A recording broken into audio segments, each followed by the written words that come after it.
Good morning. Good morning. I am independent journalist Georgia Ford, and today we have an extremely special show planned for you today. Today is the ladies takeover. Good morning, ladies. How are Good you? morning. Good morning. I am so excited to be on screen with both of you. You're both powerful women.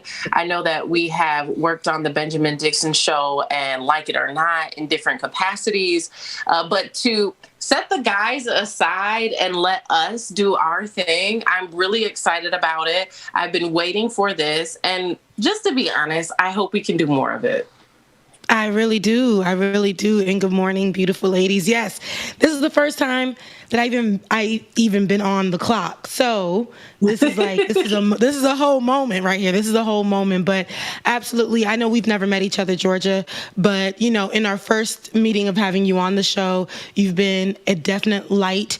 I love your work. I love what you're doing. Anoa, you've been a mentor to me for some years now, thanks to Benjamin. So shouts out to Ben for putting us together. But it's a women's takeover, so we're going to make it all things ladies today. Absolutely. And I encourage women who are watching to leave in the comments just different discussions you like us to have. I mean, there's so many issues that are personal to us, from mothering to dating to self-care, that it'd be really fun to engage women in our audience in a unique way that only we can. So we're not saying that the fellas can't tune in or can't participate. That's not what this is. But we deserve some space from time to time just for us, right? Yeah, definitely. Absolutely. And this morning I would like to, because what I do a lot of times in my work, I try to center the stories of mothers, because as a woman and as a mother myself, their stories are so near and dear to me. And so over the weekend, I had the opportunity to spend some time with Katie Wright, who is a mother here in our community.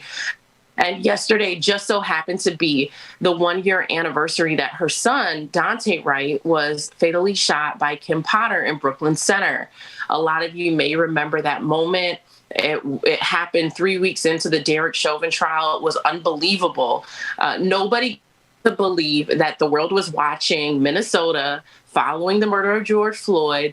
The world was watching Minnesota because the Derek Chauvin trial was happening, and everybody was wondering, was he going to be found guilty? What the verdict was going to be. And in the middle of that trial, another Black man was killed by police.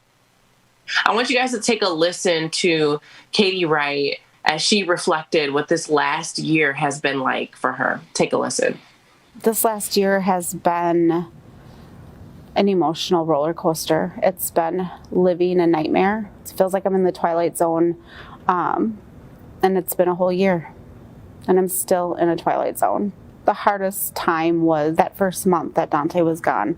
I was in disbelief, and I just wanted to lay in bed and close my eyes and then wake up and it would be all over, right?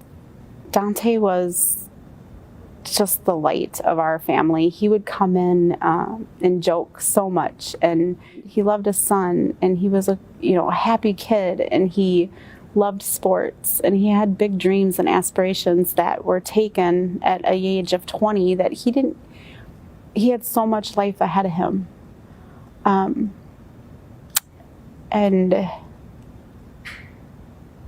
he was my whole heart. He was my son.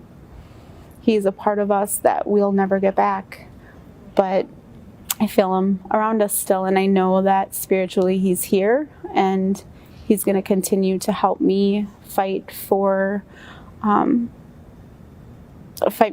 me so that way there's no more Dauntes, right? There's going to be no more names, and I'll continue to do so.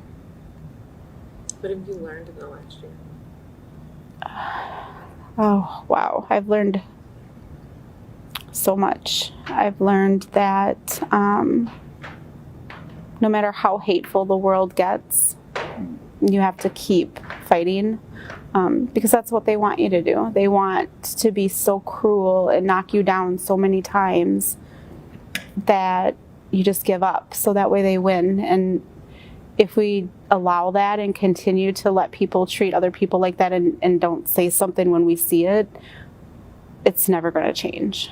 I've also allowed that white people need to stand up before it happens to them. Don't say you see things happening. Don't agree that it's wrong. Then what are you doing about it? Because I am that white person. I didn't do anything about it, right? I was in my comfort and my privilege that I wasn't out here standing with everybody, with Jamar Clark, with, Cordell Handy. I wasn't there. I watched it. I knew about it, and I was in agreement, and I 100% stood with them. But white America needs to stop, and they need to stand up, and they need to say something before it does happen to them. Before they are in a position where you don't have a choice. Now you're thrown into it, and you have to do something about it. Don't wait for that moment. Do it now to protect your neighbor, your child's friend. You may not have any BIPOC in your family, right? But BIPOC community is touching every white person in America, some way, somehow. If it's not through their family, their friends, people they work with, like, stand up and say something now to protect them. Don't wait for it to happen to you. I thought it was very powerful how she pointed out being a white mother and this happening to her because she has biracial children. But what I can't help but notice is the fact that, we're here in the epicenter of this global movement where everybody promised change, right? We saw what happened to Chauvin. We saw what happened to Potter. There was a little accountability there, right? But she was only sentenced to 24 months. And then Amir Locke happens, and those officers aren't even charged. And so the question that is on the minds of most Minnesotans who have been advocating for change, and I would even argue most Americans who have been arguing for change, is what has really changed when just a couple of miles away from where George Floyd was killed, a black boy is killed who legally owns a gun, and nothing happens about it. No one's charged. What has really changed?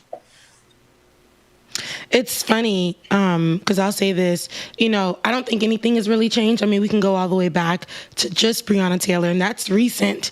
In recent years, we can take it way back some years before us that these things are constantly happening. I think little things have changed where we're able to go out into the street and protest, but even in that, we're still being abused and targeted while we're protesting.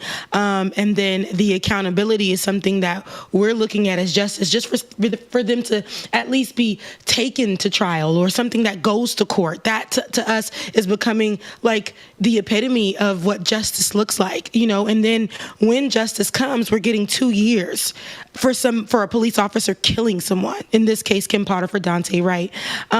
In the interview that you did with Wright's mother, what took me aback was her actually saying, as a white woman who has biracial kids, I was sitting in my own privilege until this particular, death came to my door, something that I've seen for hashtags of Black children, but I didn't think it was going to happen to me because I was sitting in my own privilege. So her actually taking accountability and speaking up, I think was a really big deal in that interview that you did with her. Absolutely. I just want to also say, Georgia, I know you got to get ready and go, but amazing work. Really getting in there and centering these conversations and stories in this way. Been watching your footage. We haven't gotten to do anything yet together, but been watching your footage and coverage of just even the protests around Amir Locke, and just some of the stuff that you've been doing quite some time. And we're still in a pandemic, y'all. Georgia be out there in these streets, and we are still in a pandemic. And I just want to say salute, sis. I'm just so honored to share presence and space with you because this is a part of that storytelling, that work that we need done, that's really shining a light in a way that we don't ordinarily get from mainstream media. So I just want to say thank you this morning. Mm-hmm. Not only is she out there doing that, she was protesting. She got hit with rubber bullets. She's a mom. She's a wife. So she's out there doing the work. And like you said, I'm absolutely honored to be here working alongside her. So that's big. You're right. I appreciate you both, and I have admired both of you. I've listened and watched both of you. You're both powerful. You know, you have challenged me to think about perspectives and issues differently.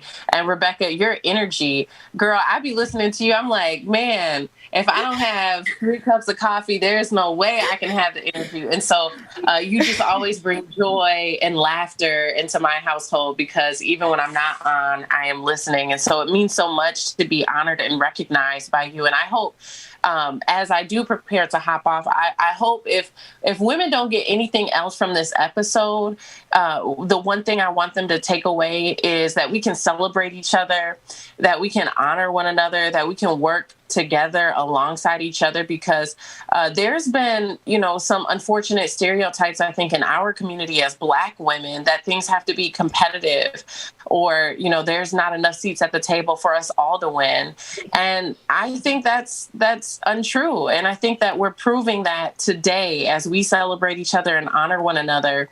I would even encourage women to hit up your sis and tell her what you appreciate about her, because there's nothing more rewarding, there's nothing more fulfilling than when you have another Black woman, look at you and tell you that she's proud of you, that she admires the work that you're doing, that she sees you. It's just, I don't know, it's a good feeling. It is a good feeling, but I know you have to go. Thank you for having me on the show. I'm honored. Thank you for starting off the show.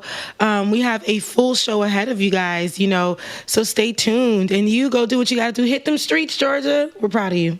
Absolutely. Absolutely. You guys have a good day. All right. Let's do this again soon. Oh, yeah. Absolutely.